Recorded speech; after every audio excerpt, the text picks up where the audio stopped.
Just a few days ago, the most populous Muslim state in the world, Indonesia, refused to grant entry visas to athletes from Israel who were due to compete at the 2025 World Artistic Gymnastics Championships in Jakarta, the Indonesian capital.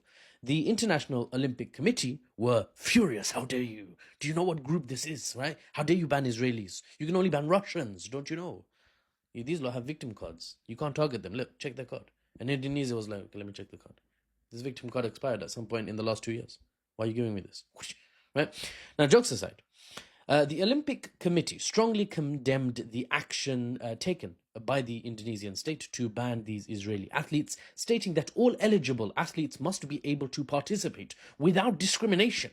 And the Olympic Committee then went on to announce that it would halt dialogue with Indonesia about hosting any future Olympic-related events unless guarantees were given for equal access, equal rights, right? Some more equal than others, though. We'll get to that.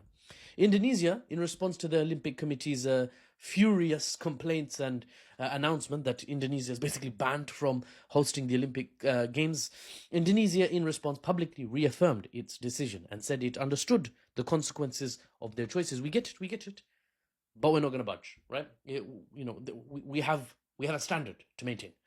That's the news. Now here's the analysis. Sports and politics have long been intertwined, right? Partly because people who care about sports are, surprise, people who often care about where they live, what the heck is going on in their vicinity or abroad, where they care about something else. They care about politics. You care about sports, you care about politics. You often don't want to separate the two.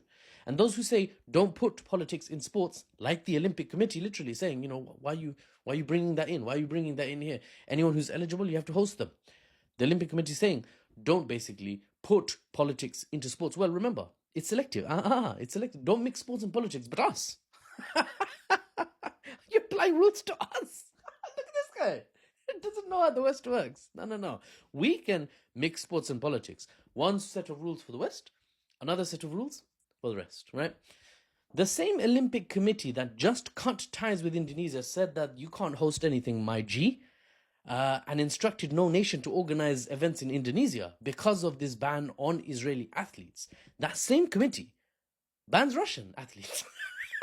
You can't make it up. You cannot participate in the Olympics as Russia, right? No flag, no anthem.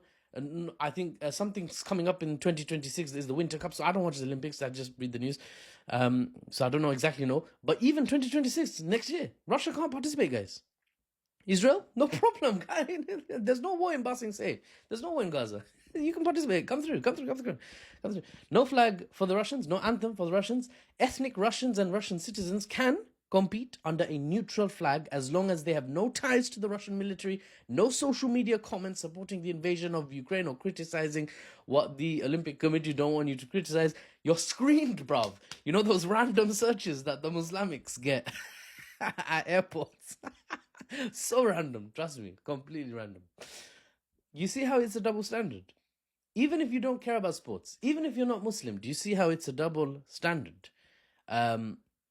Israelis can be, I assume, cartwheeling through the bombed out ruins of houses and hospitals in Gaza 1 month, and then take their IDF reserve uniforms off and be cartwheeling through some Olympics contest the next month in some other part of the world, right?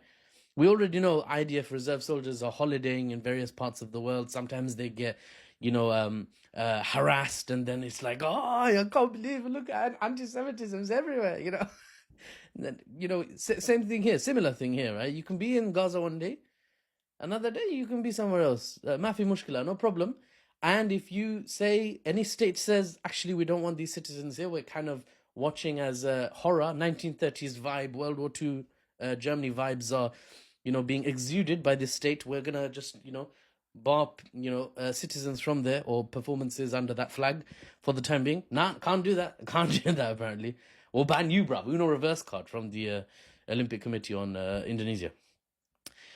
You can be saying whatever you want as an Israeli online, right? Support Netanyahu, support Smotrich, support Ben Gvir, some of these Israeli officials that have, very, one could say, very nutter views, right?